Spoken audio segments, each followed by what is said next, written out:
Adam Hadwin steals the day, 4 under through the first 18 holes of this championship, our nation's Open, the grizzled course that is the country club. Again, providing a stern test for the world's best that is. Hadwin 4 under, but they are log-jammed atop that leaderboard, and some notable names not too far off that lead. Rory McIlroy, coming off his win last weekend at the RBC, cards a 3 under with a bogey at the last. Some frustration throughout the round for Roars, but rights the ship and cards that 3 under 67 in round 1. Plenty giving chase through 18.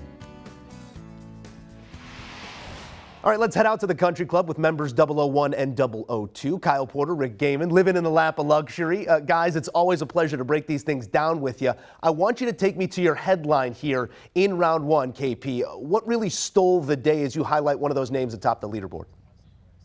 Well, it's got to be Rory. You know, we actually were discussing this in the media center probably about an hour ago. I said, what's the kind of the, I think I said headline of the day, and I think it's Rory shooting 67. And it was kind of unusual 67, Rick, because I thought he played really well, but he was kind of frustrated and angry throughout. It wasn't what we've gotten from Rory at recent major championships, and I actually kind of enjoyed it because it was a Rory that showed some real fight early on and some real energy toward winning what would be his 5th major championship, which I think he's lacked a little bit over the past several years at majors. So I don't know about you. I'm excited about that going into round 2 because I think he's got his kind of good stuff right now. His game seems really tight, but he's also mentally, I think, in a place where he really, really, really wants to win in maybe ways that have been a little bit more ambiguous over the last couple of years. Yeah, certainly has been. And I think when you have someone like Rory McIlroy near the top of the leaderboard,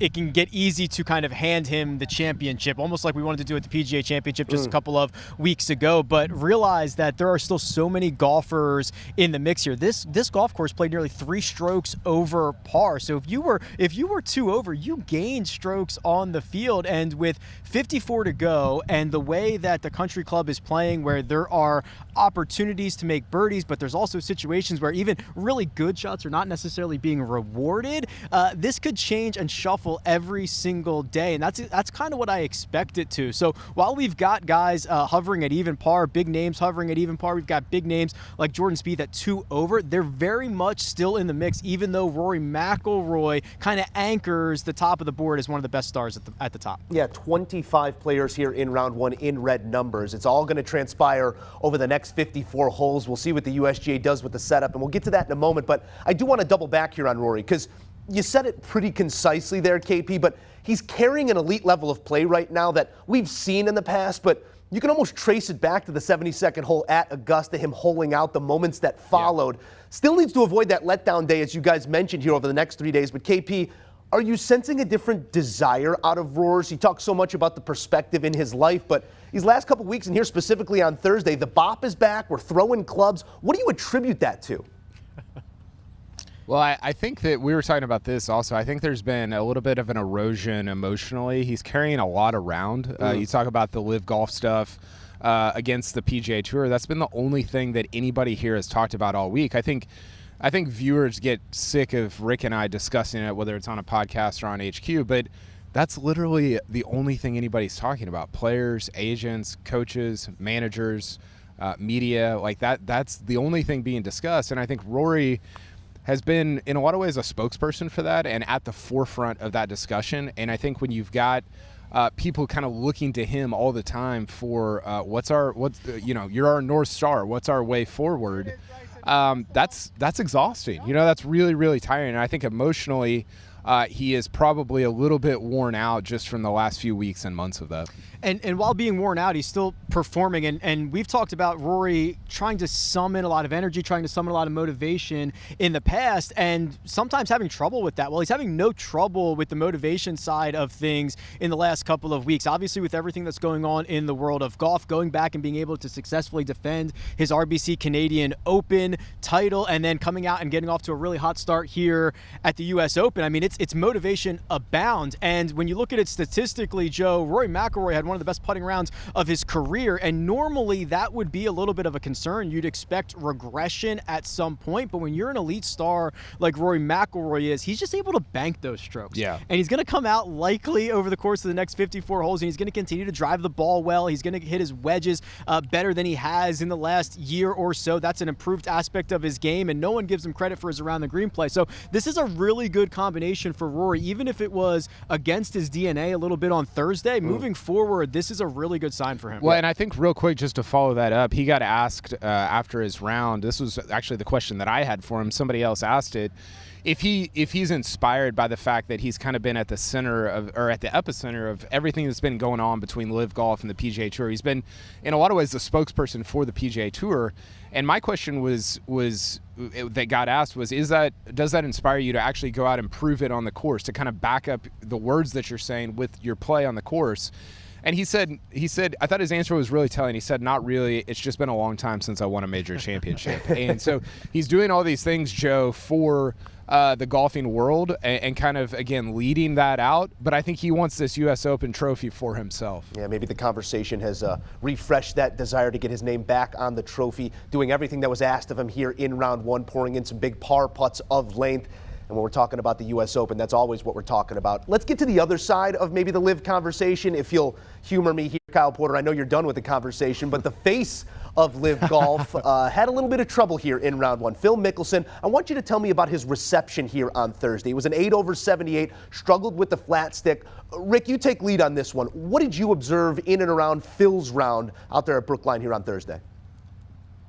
Yeah, so Phil Mickelson has been received very well here in Brookline, and there has been a lot of encouragement, and there has been a lot of thumbs up exercise by Phil himself. There doesn't seem to be really any negative energy around him, and I think it kind of reminds us that what goes on golf Twitter, what goes on with what we talk about is not necessarily what, you know, the mainstream golf fan who shows up on Thursday at a major championship really cares about, and they were here to root Phil on. Now, his performance on the golf course, not good, which is sort of what we expected. You know, only 3 competitive rounds, those LIV Golf rounds in London, where he didn't play particularly well, and then we've had an absence of him from the game. And even when he was at his best, the issue was he'd spray it off the tee. Well, spraying it off the tee at a USGA venue, especially this one here at the Country Club, is going to put you in a lot of trouble, and we saw that here on Thursday. So the score, not very good for Phil, but the reception much better than we probably expected. Yeah, it has been throughout the week really good, and I think a lot of people that are on the site here have kind of seen this as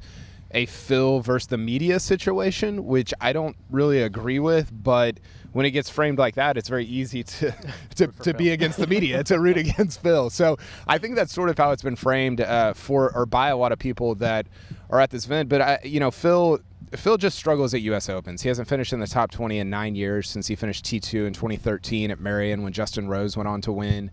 And he shot 78 today, only beat 2 amateurs of the 15 in the field.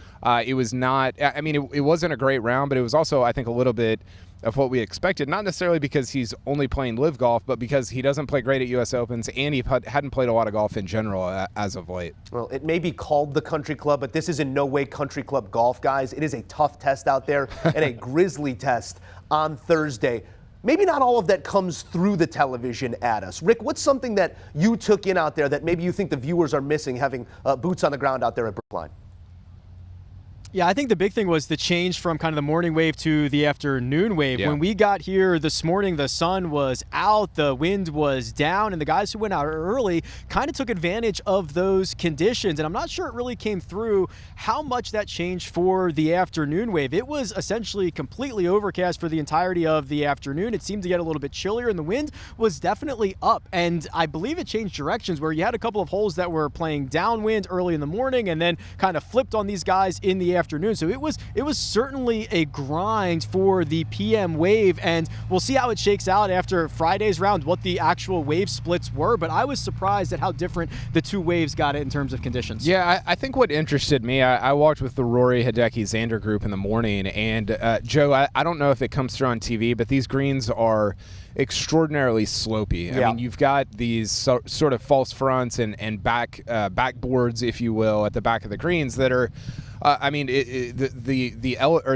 undulation is incredible. I mean, it's unbelievable, and I think because of that, they're also really slow compared to what they could be, because you almost can't make them too fast, because then you get into like you just don't have any pin locations because of how undulated they are. So I was surprised a little bit by how slow the greens were, but then you think about how they almost have to make them that way. But I think the USGA will turn that up as the week goes on. I honestly thought, sort of like Winged Foot in 2020, I thought it was a perfect day one to start out as, if you think about it, as the easiest day, and then kind of dial it up over the next 3 days. I think they're going to get the greens are going to get firmer, they're going to get shinier, they're going to get bouncier, and you're going to see that speed pick up as the week wears on. Well, hope can be a great intoxicant. We'll see how it all plays out. It's time now for our Geico 15-second statement. The time, it's merely a boundary, and we can get outside of those bounds, gentlemen. You alluded to it there, KP. So much of this championship is predicated by the test. How do you expect that test to change over these next few days? Where do you expect the numbers to go? And do you think the USGA takes issue with the scoring here on Thursday and we see a little bit of carnage come Friday? No, I don't know that we're going to see carnage. I don't think they're upset with the scoring. I think it's right where they want it. You know, and honestly, I think if Adam Hadwin, who leads at 4 under, I think he might take that. If you said you can have 4 under at the end of the week, it might be a little bit better than that. You might see it at 5 or 6. But, you know, I think if somebody like Rory goes out, shoots 369s, he probably wins, you know, or he's at least close to it. He could be in a playoff. So I really think the USG nailed the setup on Thursday in terms of, do you want to keep it there all week?